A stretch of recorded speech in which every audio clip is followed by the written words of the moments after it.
Stay with me here. Page 88 talks about ancient Egyptian culture. Now, the lives of the Egyptians, if you look on page 88, it says, most of what we know about the everyday life of the Egyptians is based on paintings that cover the walls of the tombs. Okay? The walls of the tombs did not have the most fluid or easy to read handwriting. There were a lot of pictures. There were a lot of hieroglyphics, which, by the way, is one of your key terms. If you look on page 88, hieroglyphics. Pictures and other written symbols that stand for ideas, things, or sounds. Now, the idea of hieroglyphics is basically when, as we talked about before, when you take pictures and you try to create an idea or a phrase from those pictures. All right, so it's like, oh my goodness, it's terrible. All right, so I plus heart, I love. All right, sun. But now remember, the hard part about hieroglyphics was figuring out exactly what it meant, because we know that I love heart, the sun. Now the sun, of course, to us, if you just saw just this picture, all right, some of you would be like, oh, freaky spider, but bad drawing. Some of you would say sun, some of you might say summer, heat, light, happy. So there's a lot of different meanings that that picture could represent, and that was part of the problem of deciphering and determining what the hieroglyphics meant, which is why it took so long, and it still takes a long time when Egyptian archaeologists are finding these items in the tombs and in the pyramids. It takes a while because they have to try to decipher, which basically is a fancy word for saying figure out what the actual meaning is. All right. On page 89, it talks about the social classes. We have social classes here in the United States. There's like a lower class, probably a lower middle, middle upper, and upper class, and then extremely wealthy. And those are people like Zuckerberg, who, Facebook, who has $400 bazillion. The Microsoft, the Bill Gates guy, all those different people have crazy money. It's not just really pocket change. It's money that we can't even imagine. And that's the upper class. That actually, by the way, would go kind of hand in hand with the pharaohs. The pharaohs were crazy rich. I mean, serious bling everywhere. Anytime. You knew who was in the part of the royal family because of the way they dressed. You knew who was in the royal family because of what they purchased, and just because of the way they lived their life. Not to mention the pharaoh is a god on earth. He gets what he wants, or she gets what she wants. All right?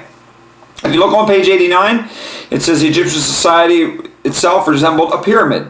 So, here's our pyramid. All right? And at the top was the pharaoh. Okay? Everybody with me? All right? And then the next level, we had like a middle class. I know I'm not writing this very well, but you'll get the idea. A middle class. Now, by the way, the pharaoh, that included everybody, the priests, the members of the pharaoh's court, the nobles, all of his, all of his people, all of his peeps, his homies, his posse. Those are all the important people up here. This middle class section here, all right, that was a little different. That was mostly merchants, people in the marketplace, skilled workers being people who, they were very good at stone cutting, or maybe they were very good at leather goods, or making sandals, or shoes, or cloth, or something like that. And, of course, then at the base, down here, was what was considered the lower class. And the thing about the lower class was we kind of, if you look in your book, where is it? On page 89, I think it talks a little bit, the peasants. And mostly the peasants did the farm labor, okay? They build roads, they build pyramids, they'd work in the fields for the farmers, and that was considered the lower class, all right? A person could move up if they worked hard, if they knew the right people, and if they were, patient enough to actually learn a new trade or move up to a different class.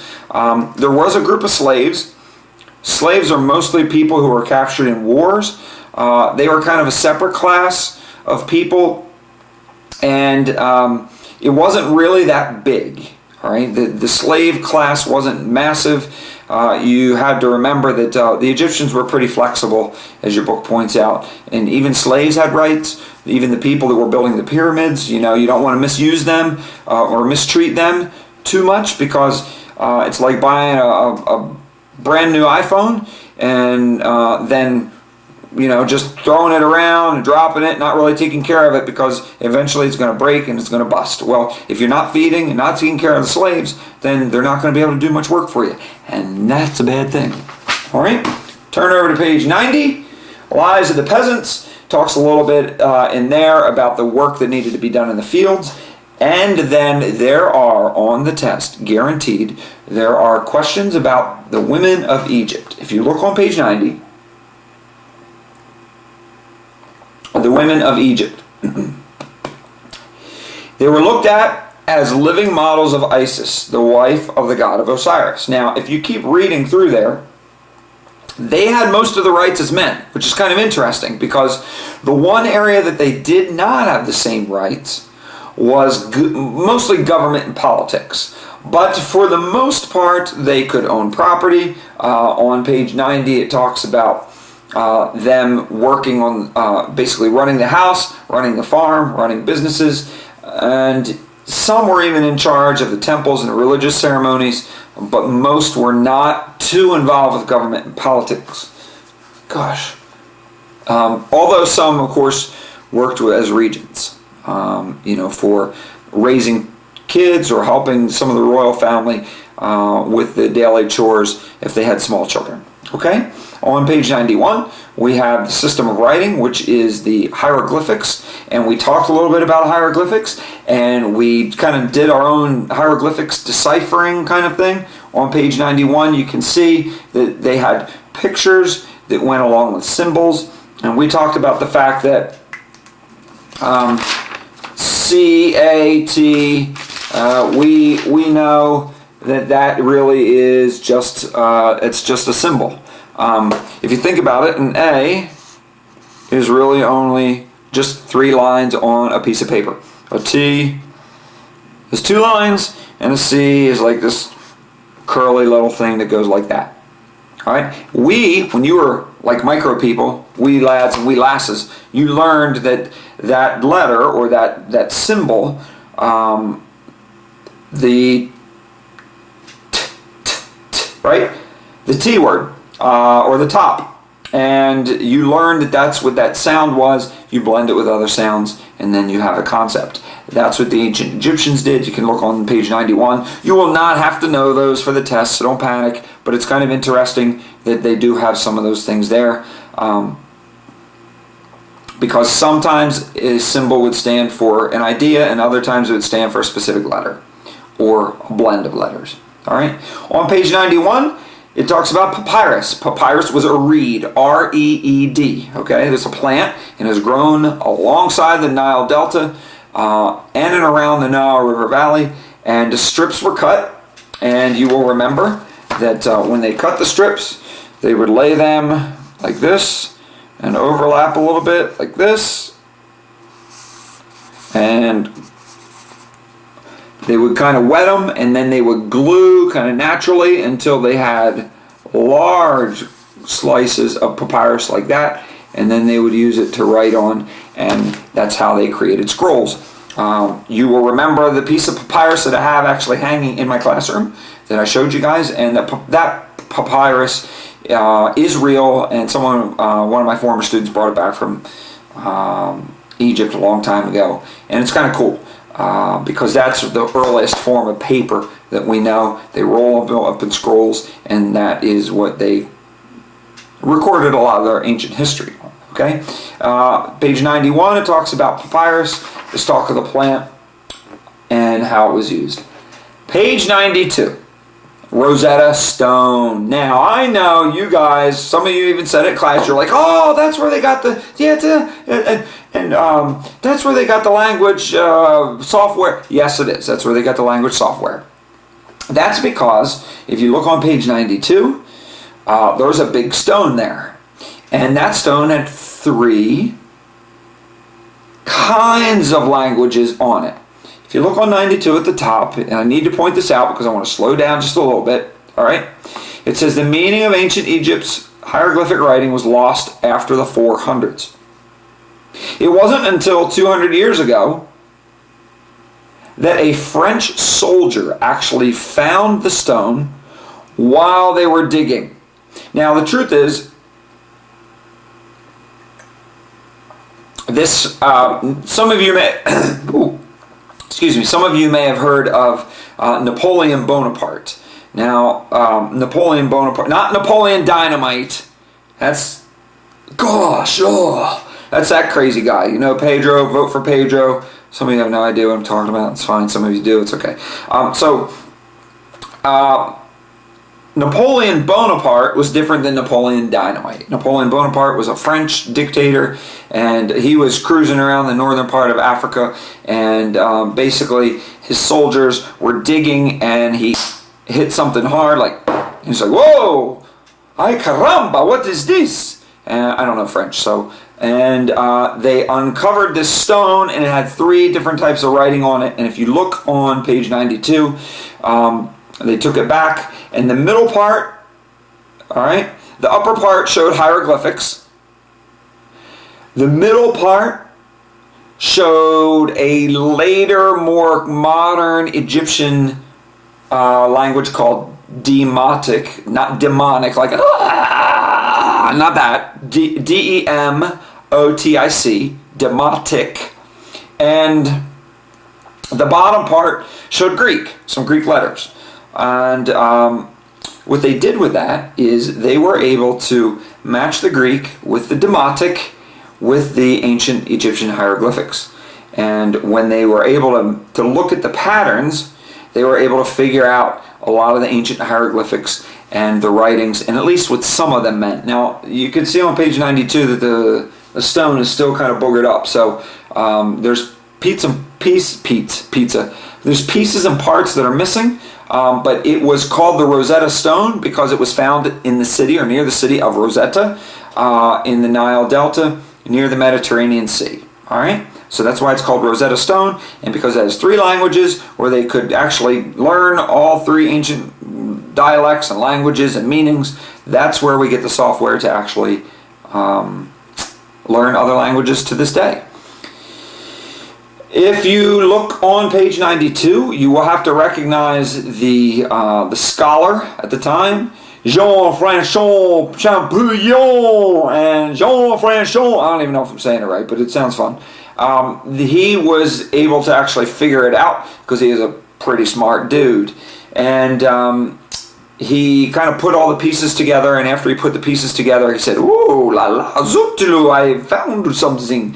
And he then took it to other scholars, and they looked at it. They said, "Ooh, you might have a good idea here." And they eventually were to rework some of the hieroglyphics so that they could find a pattern that made sense. And since that time, back in the late 1700s, early 1800s,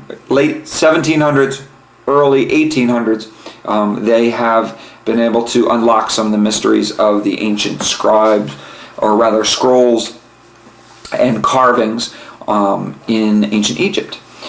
On page 93, we have the Egyptians' basic mathematics, subtraction, multiplication, division, and addition.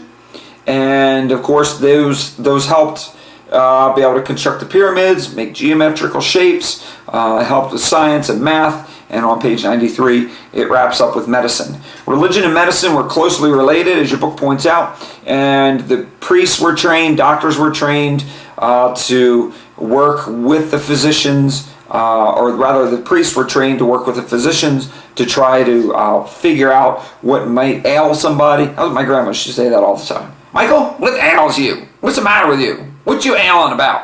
She did. That's the way she talked. I don't know why I said that. Anyway.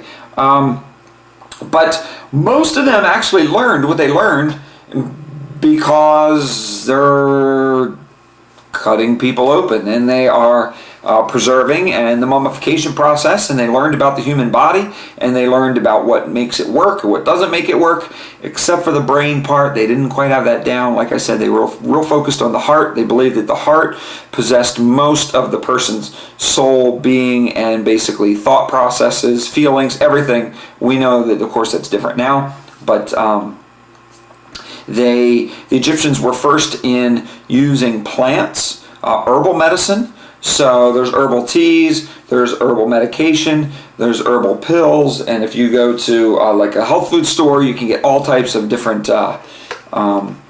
medicinal pills or teas that are based on plants. And a lot of those came from the ancient Egyptians. And some of what